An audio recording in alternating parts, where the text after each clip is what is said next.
थोड़ी ही देर में हमारे परम आदरणीय माननीय प्रधानमंत्री जी यहां पधारने वाले हैं। यहां उपस्थित माननीय श्री योगी आदित्यनाथ जी, श्री भूपेंद्र चौधरी जी, नायब सिंह सैनी जी, श्री सत्येंद्र सिसोदिया जी, सुभाष यदुवंशी जी, जयंत चौधरी जी अभी अभी पधारे हैं, श्रीमती अनुप्रिया पटेल जी, संजय निषाद जी, श्री ओम प्रकाश राजभर जी, आप सभी और सभी सम्मानित आदरणीय, आप सबके चरणों में प्रणाम, आप सबको नमस्कार। जी जी, आज का ये कार्यक्रम जैसा कि आप सब देख रहे हैं, भारत रत्न चौधरी चरण सिंह जी को गौरव सम्मान दिया जाना है। चौधरी चरण सिंह जी एक जमीनी नेता थे। उनके काल में इस देश ने बहुत प्रगति की।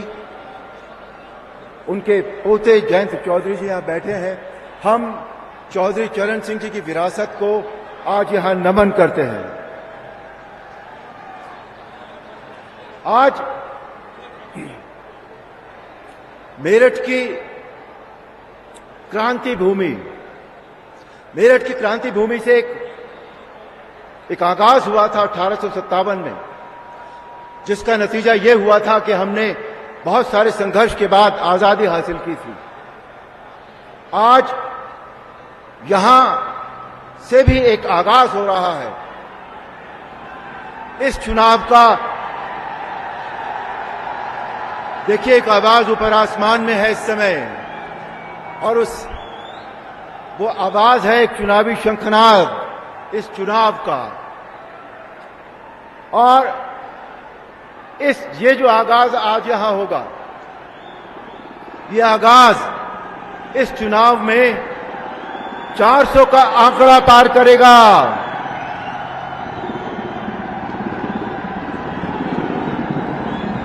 परम आदरणीय माननीय प्रधानमंत्री जी पधार रहे हैं।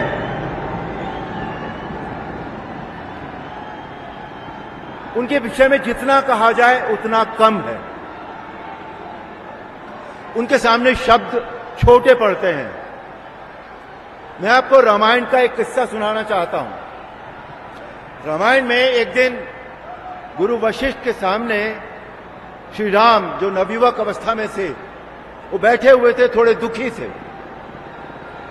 गुरु वशिष्ठ ने उनसे पूछा कि राम, क्या समस्या है? और श्री राम ने कहा, मैं देख रहा था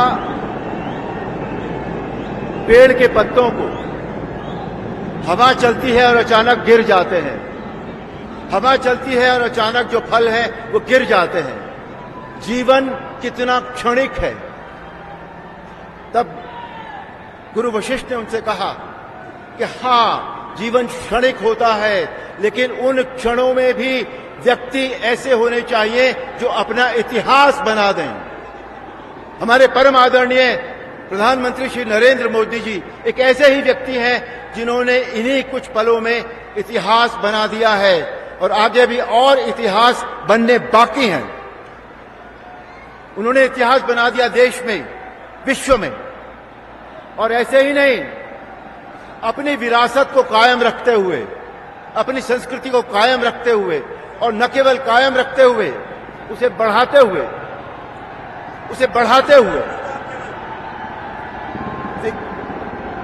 विरासत के साथ विकास, ये एक ऐसा उदाहरण है जो कहीं देखने को नहीं मिलता। जब हम विकास करते हैं तो अपनी विरासत को भूल जाते हैं। उज्जैन में महाकाल, बनारस में बाबा विश्वनाथ, और अयोध्या में रामलला। जब कभी यहां लखनऊ और उसके आसपास आता था तो मैं अयोध्या हमेशा जाता था, लेकिन वहां पहुंचकर और वहां से लौटते हुए मुझे जो दुख का एहसास होता था उसका बयान नहीं किया जा सकता, क्योंकि रामलला के दर्शन नहीं होते थे।